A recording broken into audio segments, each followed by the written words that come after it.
முதல் கட்ட விசாரணையில என்னெல்லாம் எடுத்திருக்கலாங்க அப்படிங்கறத நம்ம பார்க்க போறோம்.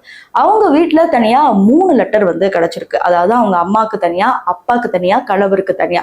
இதுல அவங்க ஸ்பெசிபிக்கா சொன்ன ஒரு லைன் என்னன்னா, நான் பல ஈவெண்ட் நடத்த பல கடன்கள் நான் வாங்கிட்டேன். திரும்பி என்னால அடைக்க முடியல.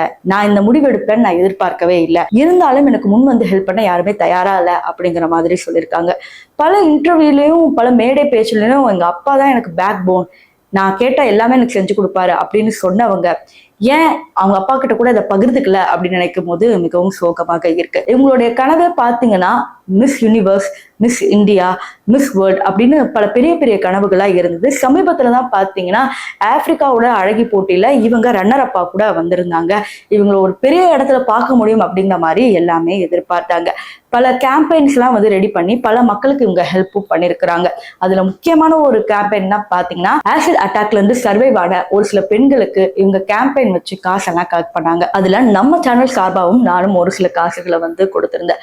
அப்ப பேசப்பட்ட எங்களுக்குள்ள இருக்கிற அந்த உறவு பாத்தீங்கன்னா இவங்க ஒரு பெரிய இன்ஸ்பிரேஷன் எனக்கு அப்படிங்கிற மாதிரி நான் நிறைய பேசியிருப்பேன். அப்பயும் பாத்தீங்கன்னா அவங்க போல்டாவே தான் இருந்தாங்க. ஒரு மாசமா எந்த ஒரு போஸ்ட்டுமே இல்லை. கடைசியா நீங்க இன்ஸ்டாகிராம்ல பாத்தீங்கன்னா கூட 30வது மே தான் அவங்களுடைய போஸ்ட் இருக்கும். பல ரசிகர்கள் என்ன நினைச்சாங்கன்னா மிஸ் வேர்ல்ட், மிஸ் யூனிவர்ஸ் அப்படிங்கிற போட்டிகள் எல்லாம் பிஸியா இருப்பாங்க, அதனால பெரும்பாலும் இவங்க பிஸியா இருப்பாங்க அப்படின்னு நினைச்சிட்டு இருக்கிற இந்த நேரத்துலதான் இது நடந்திருக்கு. ஸோ இதை பத்தி நீங்க என்ன நினைக்கிறீங்க? எல்லாரும் சொல்ற மாதிரி மேக்கப்ல தான் இறந்து போனாங்க அப்படின்னு சொல்றது ஒரு கட்டுக்கதை.